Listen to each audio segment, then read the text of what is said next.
నమస్కారం అండి. SB news 9550 కి స్వాగతం సుస్వాగతం. ఏ రోజు వార్త ఆ రోజు మనకు అప్డేట్ కావాలంటే ఎస్బీ న్యూస్ 9550 ఛానల్ను మీరు సబ్స్క్రైబ్ చేసుకుంటే ప్రతి రోజు వార్త మీకు అప్డేట్ గా ఉంటుంది.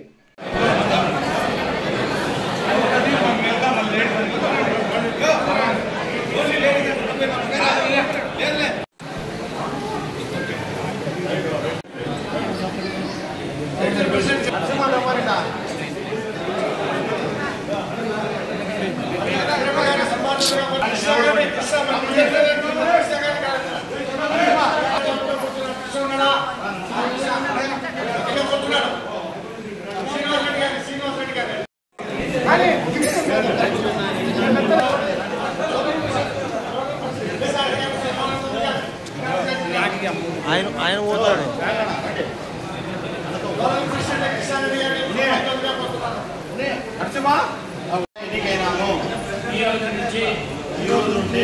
కడప ఏజెంట్ మిత్రులకు వృత్తిపరంగా ఏ సమస్య వచ్చినా మేము ముందుండి వాళ్ళ సమస్యలు తీర్చుటకు ఎల్లవేళలా కృషి చేస్తామని దేవుని మీద ప్రమాణం చేస్తున్నాను.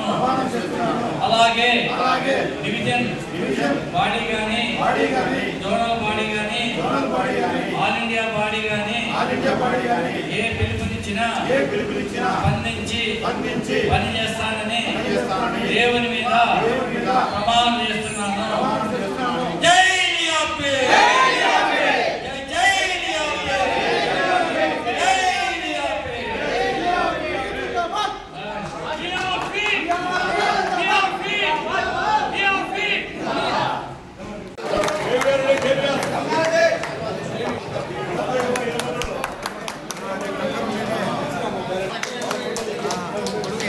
Okay sir.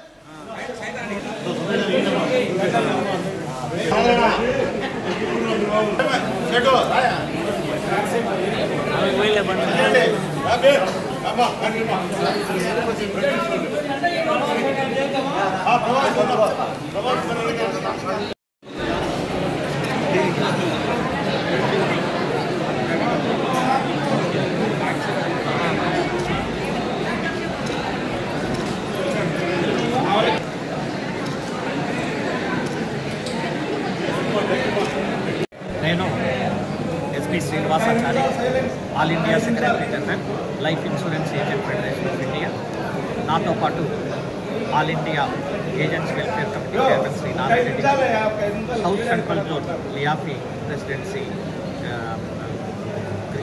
జంపాల కృష్ణారెడ్డి గారు, Hyderabad division president secretary and other office bearers ఇవాళ కడపలో జరిగినటువంటి లియాఫీ ఏజెంట్స్ బ్రాంచ్ అసోసియేషన్ సర్వసభ్య సమావేశం ఇక్కడికి హైదరాబాద్లో రావడం జరిగింది. ఈ యొక్క సర్వసభ్య సమావేశం ఉదయం ప్రారంభమై మధ్యాహ్నం లంచ్ వరకు జరిగింది.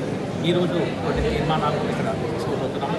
ఈ యొక్క సర్వసభ్య సమావేశంతో పాటు ఒక విజ్ఞాన సదస్సు ఎడ్యుకేషనల్ సెమినార్ ఇక్కడ కండక్ట్ చేయడం జరిగింది. ఈ యొక్క ఎడ్యుకేషనల్ సెమినార్ కూడా officials, senior divisional manager sales, LIC branch officials కూడా అటెండ్ కావడం జరిగింది. ముఖ్యంగా ఈరోజు జరిగినటువంటి సమావేశంలో కొన్ని లైఫ్ ఇన్సూరెన్స్ ఏజెంట్స్కు సంబంధించినటువంటి కొన్ని ముఖ్యమైన డిమాండ్లను వాళ్ళ మేనేజ్మెంట్ ప్రతిపాదించడం జరుగుతుంది. దానికి తగ్గట్టుగా తీర్మానం చేయడం జరుగుతుంది. ముఖ్యంగా మా యొక్క ఏజెంట్ల యొక్క గ్రూప్ ఇన్సూరెన్స్ ఏజ్ 69 ఏళ్ళు మ్యాక్సిమం వరకు ఇచ్చారు.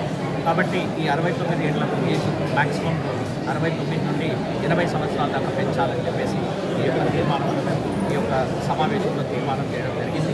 అలాగే ముఖ్యంగా ఈ యొక్క మెడిక్లెయిమ్ ఫెసిలిటీ 14,87,000 మంది ఏజెంట్లు ఉన్నారు. దాంట్లో యాక్టివ్ ఏజెంట్స్ తీసుకున్నట్టయితే 7.5 లక్షల వరకు ఏజెంట్స్ ఉన్నారు.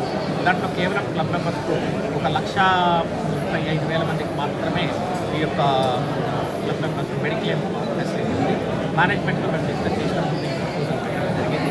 సో ఈ యొక్క అదర్ దెన్ క్లబ్ మెంబర్స్ ఎవరైతే ఉన్నారో వాళ్ళందరికీ కూడా మెడిక్లెయిమ్ ఫెసిలిటీ కల్పించాలని చెప్పేసి మేనేజ్మెంట్లో డిమాండ్ చేస్తూ ఉన్నాం. అదేవిధంగా ముఖ్యంగా ఈ యొక్క ఆంధ్రప్రదేశ్ ప్రభుత్వం ఈ లైఫ్ ఇన్సూరెన్స్ మీద ఏదైతే జిఎస్టీ ఇంప్లిమెంట్ చేసిందో ఆ జిఎస్టీ కూడా కొన్ని ఇబ్బందికరమైనటువంటి పాలసీ హోల్డర్ కింద బాధ్యత పడతా ఉంది. మేము మినిస్ట్రీ ఆఫ్ ఫైనాన్స్కు, ప్రైమ్ మినిస్టర్స్కు, గవర్నమెంట్ ఆఫ్ ఇండియా కూడా రిప్రజెంట్ చేయడం జరిగింది. ఈ యొక్క జిఎస్టీ రేట్లు తగ్గించాలని, పాలసీ హోల్డర్లకు ప్రీమియమ్స్ను కొద్దిగా అనుకూలంగా ఉండేట్టు చూడాలని చెప్పేసి భారతదేశ ప్రభుత్వాన్ని కూడా లైఫ్ ఇన్సూరెన్స్ అలా స్టార్ట్ చేయాలి.